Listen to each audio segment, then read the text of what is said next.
number one cause of tourists absolutely shitting themselves on camera. Oh my god! Holy shit, no, I don't like that. Before this video begins, just want to say I'm American. Will this make me want to go to Australia? Probably not. But we're gonna watch some MoreParz. I've never watched them, ever. I don't know if I said their name correctly. I don't know if I should be scared. Most likely, because you guys have interesting creatures and plants and, I don't know, snakes, everything, really. And let's begin. Australia has a lot of spiders, but recently we found a new one, because of course we fucking did. And the new one is the most certified Australia moment I've ever seen. For a bit of context, one of the several thousand spider species we are home to is the Sydney funnel web, the deadliest spider on the planet. Because of course it's down here. Where the fuck else did you think you were going to find it? These scary looking fuckers are highly venomous and can flatline you with a bite in 15 minutes. And if you think wearing thick clothes will save you, be aware the bastards have fangs long enough to punch through shoe leather. Now, what? Okay. Oh, but Australia's a great place apparently. I love spiders who can bite through shoes. Why do I bring these little nightmares up? What is the one thing worse than a spider rocking armor-piercing rounds that can send you to heaven with same-day delivery? A bigger spider rocking the same perk setup. Oh. That's right, Australian scientists have found a brand new species of this funnel web that is even bigger. How much bigger? Well, the standard Sydney funnel web grows to around 5 centimeters or 2 inches. And I mean, if you're asking me, 2 inches is more than enough. 2 inches is actually fucking huge. By comparison, this is the new one. It's twice the fucking size, cunt. 4 inches of 8-legged menace to the animal kingdom. But that isn't even the best part. You see, do you know what they named this thing? Do you know what professional scientists named a supersized version of the most dangerous spider on the entire fucking planet? The Newcastle Big Boy. Deadliest spider on the entire fucking globe. Big Boy. Only in Australia. Australia has a lot of spiders. No, I love Australia. Thank you for letting me know. Australia's scariest spider is hiding a deep secret. But what is it? Well, introducing the Huntsman, native to the land down under, and the number one cause of tourists absolutely shitting themselves on camera. Oh my god! And look, in defense of said tourists... No.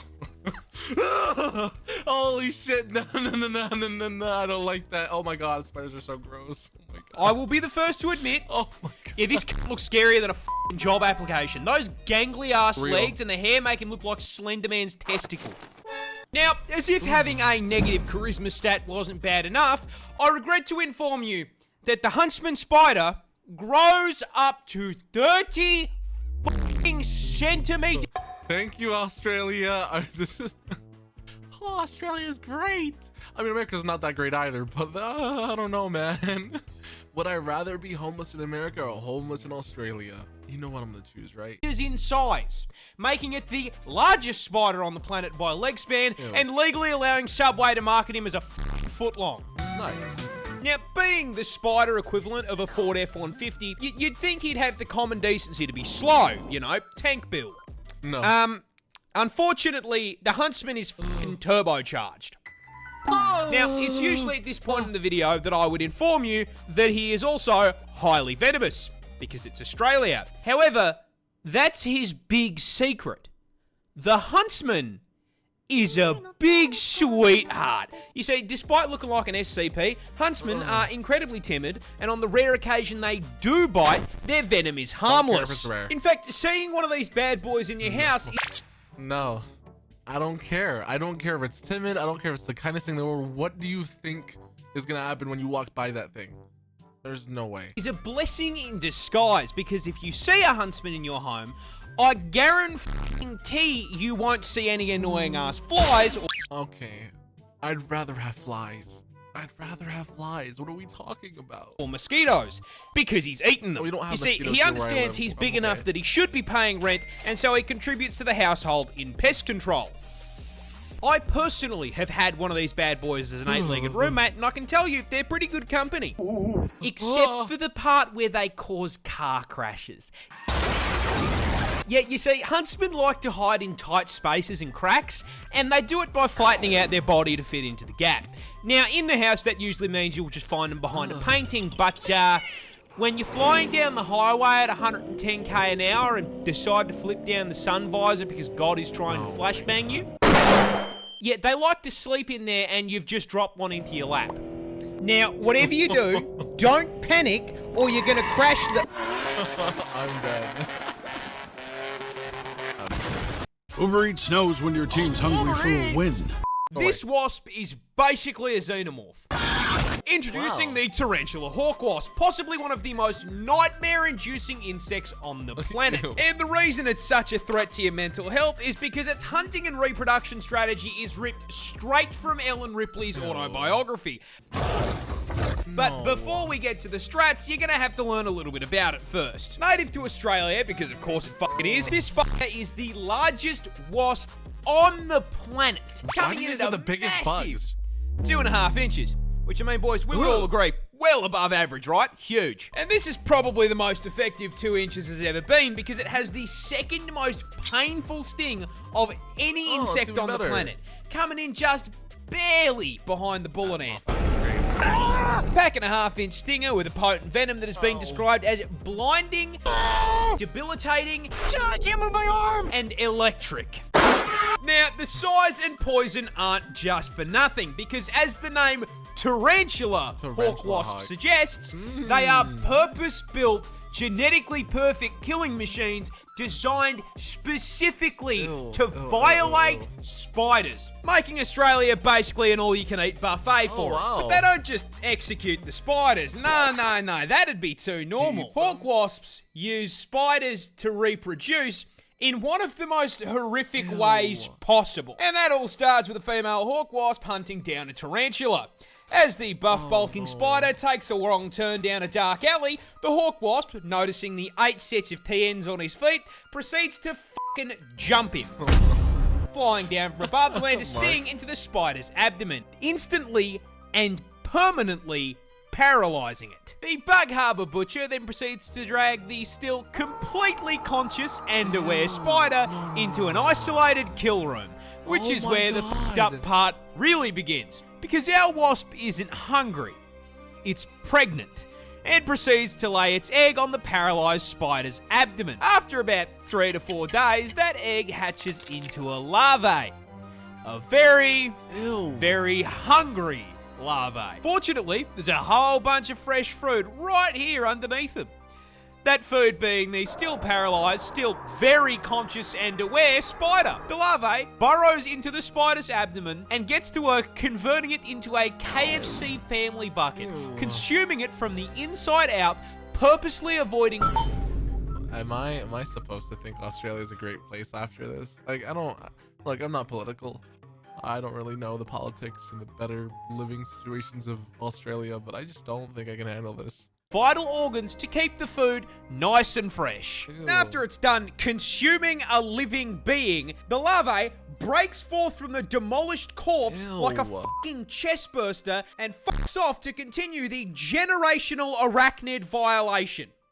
Anywho, good luck getting any sleep tonight. This bird has to rearrange its organs and skeleton just to lay an egg. This cute little guy is the Kiwi bird, a species of ratite native to New Zealand this time, and the absolute poster child for getting cucked by evolution. You see, this walking featherball is actually directly related to the emu, ostrich, and cassowary, being a member of the same family of flightless birds. However, there is a problem. You see, the rest of the Kiwi's bloodline actually looked up a build guide before picking their stat spread, and as such made sure to trade the whole flying thing for something useful. With all of his cousins specking into speed, size, and some kind of offensive capability. So that leaves the question, what did the Kiwi pick to make up for not flying? Absolutely f***ing nothing. Kiwis are tiny in comparison to their relatives, coming in at only 4 kilos in weight and 50 centimeters tall. This is because Kiwis evolved largely on an island with no natural predators, so they downsized and traded out the knife feet and blood This motherfucker's eating me.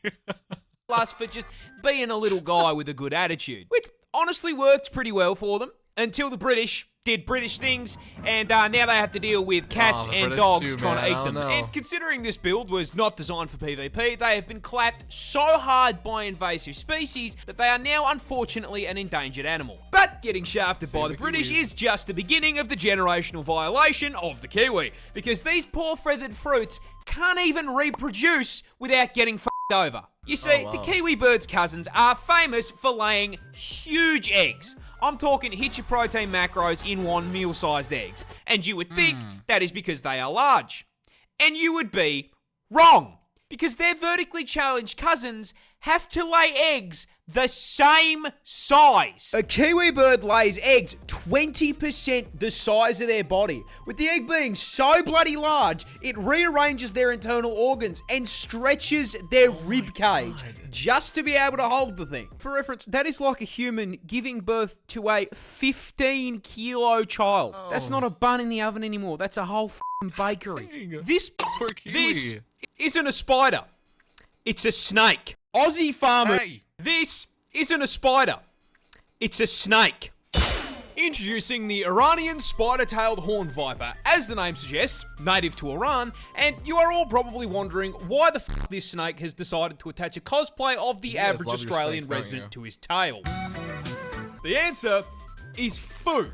You see, every known snake species is a predator. Some eat Bambi, others eat Remy, and the spider tail. I love this guy using Dr.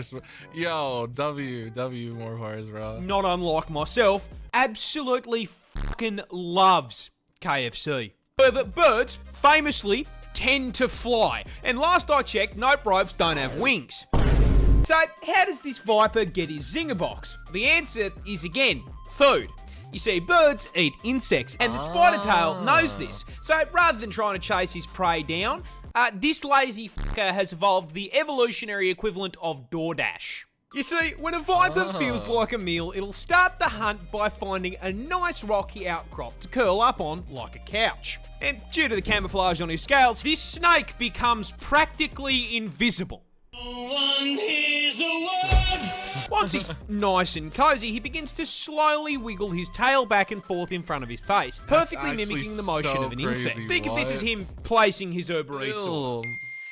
Meanwhile, up in the air, our undercooked chicken tender is flying around when, That is so holy cool. shit, a free meal.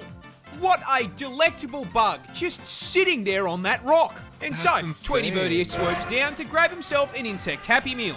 And just as he's about to reach his meal, this isn't a spider. Aussie farmers thought they were being attacked by aliens. But what was actually causing it is so much funnier. This is a wallaby, the kangaroo's vertically challenged little cousin. I love these things. Now, to get a little more specific, this is a Bennett's wallaby, native to my home state of Tasmania. And that location is very important to the story. Tassie is home to a lot of things. Beautiful views, a seal with a felony record, and the nut. Just letting you know. However, one thing they tend to leave off the tourism brochures is drugs. Cool. Okay. Tasmania is the world's largest exporter of illegal opium. The main ingredient in opioid painkillers like morphine. With this one tiny island producing 50% of global supply. Now, opium comes from poppy milk. And to get poppy milk, you need to milk poppies. And to produce that 50% of global supply, Tasmanian farmers grow huge fields of these things across the north of the state. However, because throwing these flowers into a crafting table gives you f***ing narcotics, these fields are legally required to be under extremely tight security. Which is why these same poppy farmers became extremely confused when f***ing crop circles showed up in the plant equivalent of a f***ing Town Hall 9 Clash of Clans base. They were understandably absolutely f***ing bewildered by this, and some people even thought it was alien. So to figure out whether or not it was a Halo Elite drawing this shit, they set up some cameras. And what they saw was this little shit breaking into the field, eating the milk-filled buds, getting absolutely f***eyed, and then hopping in circles until he passed the f*** out. They thought the f***ing Covenant were invading, and it was a drink-driving wallaby. Aussie farmers thought This seal is such a menace that he routinely gets the cops seal called on him. video. Oh. Introducing our protagonist, Neil the Seal, a 600 kilo absolute unit of a southern elephant seal from my home state of Tasmania in the land down under, who is known for, above all else, being an absolute fucking menace to polite society. But despite his crimes, we all still truly love him. But what are his crimes? Well, see, he seems to just fucking hate traffic cones and road safety in general. Has regularly been caught trespassing, and then once he has been caught trespassing, belligerently screaming at locals because they won't give him his fucking fish, and has been known to just block roads by plopping his fat ass down directly in the middle of them. However, hands down, the funniest shit he has ever done was just straight stopping this random lady from going to work. I shit you not. This motherfucker crawled out of the ocean, up the beach, crossed the road, absolutely fucking bodied this woman's poor letterbox, and then proceeded to plant himself directly in front of her fucking car. Just like a Snorlax. She was then unable to go to work because this half-ton beefcake was camping her driveway for so damn long. So cute. Local news had time to drive out to her house and cover the fucking story.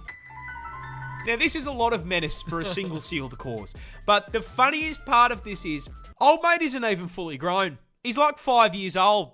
If you think he can fuck things up now, wait until he's nearly 2 solid-ass tons of blubber and takes issue with the wall of your house.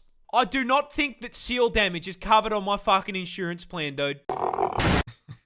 Dude, I'm not gonna lie. I think Australia is full of mysteries and a lot of cool things. As an American, I probably have no place to say anything bad about it. But you know, y'all have some scary stuff. Plus a seal. I love the seal. The seal's pretty nice. And the wallaby, I guess. I mean, you know, everyone's trying to get a high nowadays. Regardless, thank you for watching. Subscribe. Tell me your favorite moment. Tell me more about Australia. I'd like to see some comparisons. I'm not too knowledgeable about where I live or Australia. Let me know what good things Australia has to offer, because right now all I'm seeing is very scary things that make me want to stay the fuck away. Regardless, thank you so much. See y'all around. Bye-bye.